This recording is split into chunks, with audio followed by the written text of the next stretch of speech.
गंग गणपतये नमो नमः। श्रीमद् वाल्मीकि रामायण किष्किंधा कांड 30वां सर्ग पार्ट 2। शोभाचाली चंद्रमा की किरणों के स्पर्श होने वाले हर्ष के कारण जिसके तारे प्रकाशित हो रहे थे, अथवा प्रियतम के कर स्पर्शनित हर्ष जिनके नेत्रों की पुतली किंचित खिल उठी है, वो रागयुक्त संध्या अथवा अनुराग भरी नायिका स्वयं ही आमर आकाश अथवा बस का परित्याग कर रही है। एक ऐसे आश्चर्य की बात है। चांदनी के चादर ओढ़े हुए शरत काल की रात्रि श्वेत साड़ी से ढके हुए अंग वाली सुंदर नारी के समान शोभा पाती है।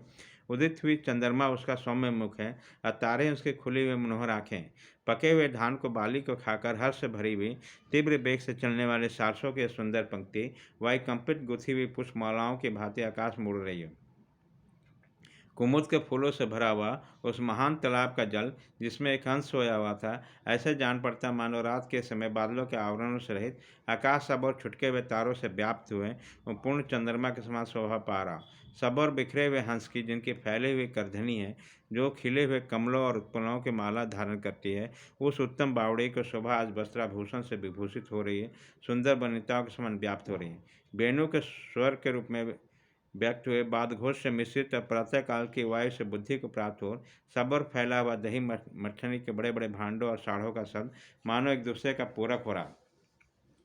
नदियों के तट पर मंद मंद वायु से कंपित पुष्परूपी हाथ से सुशोभित और धुले हुए निर्मल रेशमी वस्त्रों के समान प्रकाशित होने वाली नूतन कांसों से बड़ी शोभा पा रही है।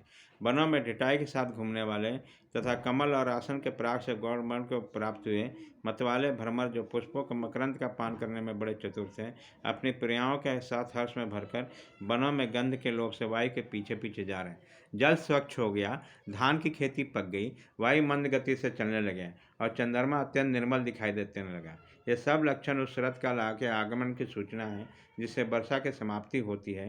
क्रोच पक्षी बोलने लगे हैं और फूल उस ऋतु की भांति खिल उठे हैं।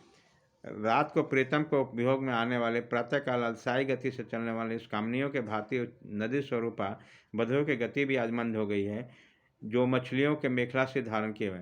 नदियों का मुख नववधुओं के मुख के समान शोभा पाते हैं तथा इसमें जो चक्रवात है, जो गौरचनों द्वारा निर्मित तिलक के समान प्रतीत होते हैं, जो सवार हैं वे बधु के मुख पर बंधे हुए पुत्रभंगी के समान जान पड़ते हैं तथा जो काश है वह मानव श्वेत दुकल बनकर नदी रूपनी बधु को मुँह को ढके हुए हैं। फूले हुए सरकंडों और आसनों के वृक्ष पर जिनकी विचित्र शोभा हो रही है तथा जिनके हर्ष में भ्रमरों की आवाज़ गूंजती रहती है, उन वनों में आज प्रचंड धनुधर कामदेव प्रकट हुआ है, जो धनुष हाथ में लेकर ब्रही जनों को दंड देने के लिए उद्यत होकर अत्यंत कोप का परिचय दे रहा है। अच्छी वर्षा से लोगों को संतुष्ट करके नदियाँ और तालाबों में पानी भरकर भूतल का परिपक्व धान की खेती को संपन्न करा के बादल आकाश को छोड़कर अदृश्य हो गए हैं।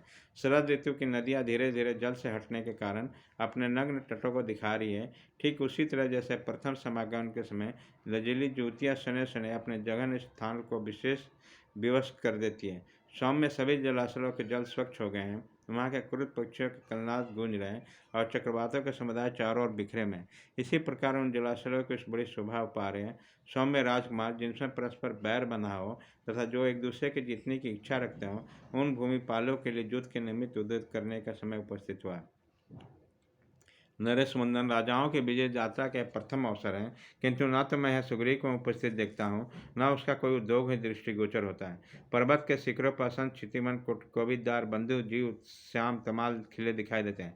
लक्ष्मण देखो तो सही, नदियों के तट पर सब और हंस सारंग चक्रवात और कुरार नामक पक्षी फैले हैं।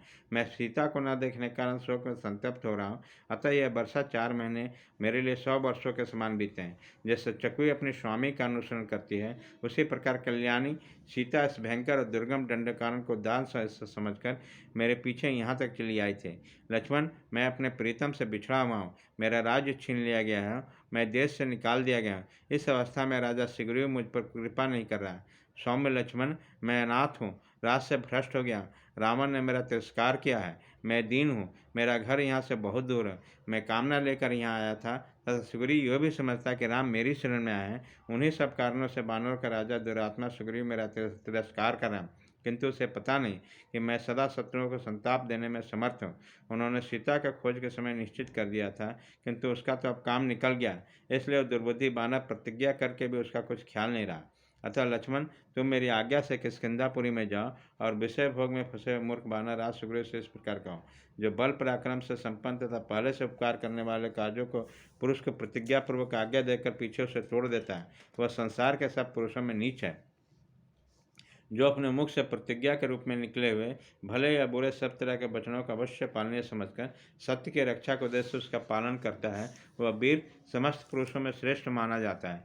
जो अपना स्वार्थ सिद्ध हो जाने पे जिसके कार्य नहीं पूरे हुए उन मित्रों के सहायक नहीं होते, उनके कार्य के सिद्ध करने की चेष्टा नहीं होती, उन कृतव्य पुरुष को मरने पर मांसाहारी